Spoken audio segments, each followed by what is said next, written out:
بسم الله الرحمن الرحيم. عليكم ورحمة الله وبركاته. نحمده ونصلي على رسوله الكريم. اما بعد، آج کا سبق رمضان کے متعلق ہے. حدیث شریف میں آتا ہے کہ امت کے لیے 5 تحفے ہیں رمضان المبارک کے مہینے میں. حضور اکرم صلی اللہ علیہ وسلم نے ارشاد فرمایا، میری امت کو رمضان شریف کے بارے میں 5 چیزیں مخصوص طور پر دی گئی ہیں جو پہلی امتوں کو نہیں ملی. نمبر 1، یہ کہ ان کے منہ کی بدبو اللہ تعالی کے نزدیک مشک سے زیادہ پسندیدہ ہے. نمبر 2، کہ ان کے لیے دریا کی مچھلیاں تک دعا کرتی ہیں. سبحان اللہ، ہم روزہ رکھیں گے، دریا کی مچھلیاں تک دعا کرتی ہیں اور افطار کے وقت تک کرتی رہتی ہیں. نمبر 3، جنت ہر روز ان کے لیے آراستہ کی جاتی ہے.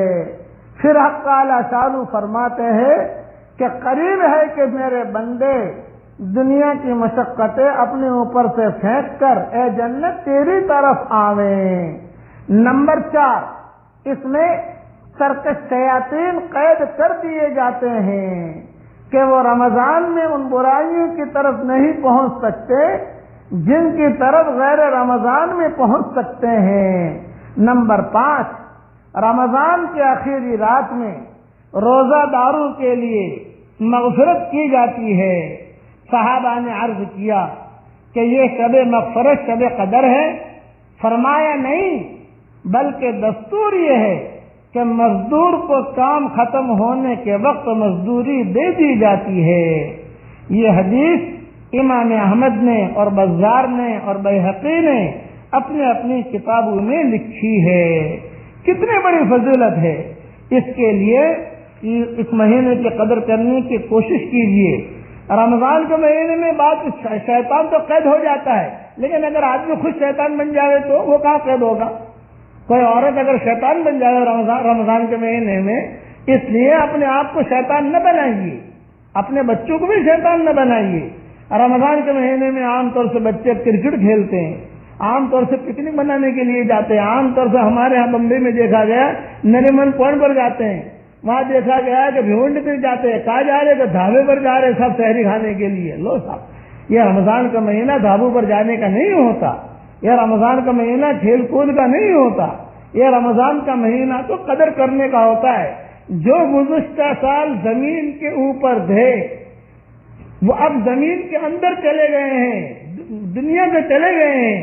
وہ چاہتے ہیں کہ 1 منٹ رمضان کے ہمیں مل جائے، اللہ کو ہم منا لیں. 1 منٹ. آج اللہ نے آپ کو پورا مہینہ دیا ہے، اس لیے قدر کریں. کچھ پتہ نہیں آئندہ سال ہم رمضان کے مہینے میں زمین کے اوپر ہوتے ہیں یا زمین کے نیچے ہوتے ہیں. اس لیے اس کی قدر کریں، اس کی قدر کریں. اور یہ جو حدیث میں بیان کر رہا ہوں، حوالہ میں نے دے دیا ہے، گھر میں اس کے مذاکرے بھی کریں بچوں کے سامنے، تو بچوں کو بھی یہ حدیث یاد رہیں گی. اللہ تعالی ہم سب کو رمضان المبارک کے مہینے کی قدر کرنے کی توفیق عطا فرمائے. السلام علیکم ورحمۃ اللہ وبرکاتہ. وآخر دعوانا ان الحمد للہ رب العالمین.